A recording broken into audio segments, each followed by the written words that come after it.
Hi, my name's Bobby Ziola. I'm the Vice President of American Anchor. I've been with American Anchor for about 10 years now. I started with the company just out of college. Throughout those 10 years, I've grown very passionate about the fall protection industry. That passion has led me to seek a role on the SAIA's Permanently Installed Equipment Council and also become SPRAT and IRATA certified. This work has been extremely rewarding for me. It's nice coming to work every day knowing that you're out protecting people's lives and educating the public on how to work safely at heights. At American Anchor, safety is at the core of everything we do. We're a nationwide turnkey fall protection and facade access company. Our team designs, manufactures, installs, load tests, and certifies a wide range of different fall protection systems. We also maintain, inspect, and recertify existing systems that were made by other manufacturers.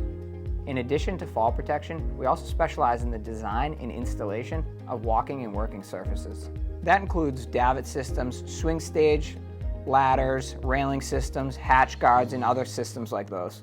Because education is so important to us at American Anchor, we offer live demonstrations and hands-on training to make sure all equipment is being used properly out in the field. I think what really sets American Anchor apart is our in-depth knowledge of system design and the codes that govern these systems out in the field. Also, when you work with us, we make sure each project has a dedicated project manager who oversees the project from start to finish. That level of commitment and professional service is something we take pride in. At American Anchor, we are committed to workers' safety at heights and making sure every team member gets home safe every single day.